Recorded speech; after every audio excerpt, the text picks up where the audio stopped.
আসসালামু আলাইকুম। সকাল বিকেল ইউটিউব চ্যানেল, একটি লাইক করেন, একটি কমেন্ট করেন। নিত্যদিনের খবর পেতে আমাদের পাশেই থাকুন।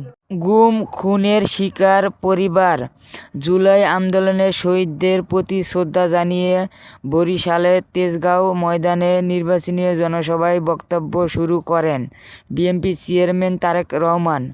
সকাল থেকেই বরিশালের বিভাগীয় জেলাগুলো থেকে নেতাকর্মী সমর্থক দলে দলে যোগ দেন এই সভায়। বরিশাল বিভাগের 21 জন প্রার্থীকে পরিচিত করে দেন তারেক রহমান। 12 তারিখ পর্যন্ত এদেরকে দেখে রাখবেন আপনারা। 13 তারিখ থেকে বিজয় ইনশাল্লাহ এরা আপনাদেরকে দেখে রাখবে। ডাক মার্কা নুরু এই এলাকার ছেলে আমাদেরকে আন্দোলন সংগ্রামে আমাদের সাথে ছিল, তাকেও দয়া করে আপনারা বিজয় করে নিয়ে আসবেন। সে আমাদেরই একজন। পার্থকে আপনারা ছিলেন ভোলার মানুষ, ঐতিহ্যবাহী পরিবারের ছেলে, গরু গাড়ি মার্কা, তাকেও আপনারা দেশ উন্নয়নের সুযোগ দেবেন। বিএনপির চেয়ারম্যান অভিযোগ করেন, গত 15 বছরে ভোটের অধিকার কেড়ে নিয়ে আমিন নির্বাচন নিশির রাতে নির্বাচন করা হয়েছে।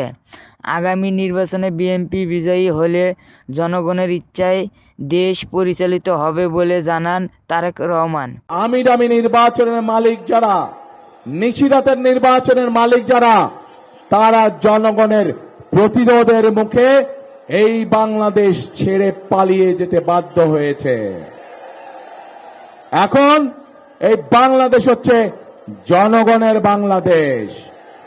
এখন এই বাংলাদেশ চলবে জনগণের রায়ের ভিত্তিতে, এবং এই জন্যই বাংলাদেশের মানুষ আগামী 12 তারিখে তাদের পছন্দসই প্রতিনিধি নির্বাচন করবে, যারা জনগণের ইচ্ছা মতন জনগণের কাছে জবাবদিহি করার মাধ্যমে ইনশাল্লাহ আগামী দিন দেশ পরিচালনা করবে। বিএনপি চেয়ারম্যান অভিযোগ করেন, একটি রাজনৈতিক দল জনগণ তাদের গুপ্ত হিসেবে চেনে। বাংলাদেশে তারা নতুন জালিম হিসেবে আবির্ভাব হয়েছে। বর্তমানে বাংলাদেশে এক নতুন জালেমের আবির্ভাব হয়েছে। এই গুপ্ত সংগঠনের ব্যক্তিরা নতুন জালেম রূপে আবির্ভূত হয়েছে বাংলাদেশের মানুষের কাছে, যারা বাংলাদেশের নারী সমাজকে অপমানজনক শব্দ করে। তাদের আরেক নেতা, যার বাড়ি কিনা কুমিল্লা জেলায়, সেই নেতা কিছুদিন আগে তাদের এক দলীয় সমাবেশে বলেছে তাদের কর্মীদেরকে যে 12 তারিখ পর্যন্ত আপনারা জনগণের পা ধরবেন, তারপরে বাকি পরবর্তী 5 বছর জনগণ আপনাদের পা ধরবে। প্রিয় ভাই বোনেরা, চিন্তা করুন, এই রকম কথা কে বলতে পারে যে 12 তারিখ পর্যন্ত তাদের নেতা কর্মীরা জনগণের পা ধরবে? তাহলে 12 তারিখের পর থেকে জনগণ তাদের পিছে পিছে ঘুরবে, জনগণ তাদের পা ধরবে। এই কথা থেকে প্রমাণিত হয় কি তাদের মেন্টালিটি, কোন পর্যায়ের মানুষ হলে তারা জনগণকে নিয়ে এরকম তুচ্ছ তাচ্ছিল্য কথা তারা বলতে পারে। যাদের মনে এই কথা এবং মনের কথাই বেরিয়ে এসছে তাদের বাস্তবে। কাজেই প্রিয় ভাই বোনেরা, এইসব গুপ্তদের বিরুদ্ধে আপনাদেরকে সতর্ক থাকতে হবে, সজাগ থাকতে হবে।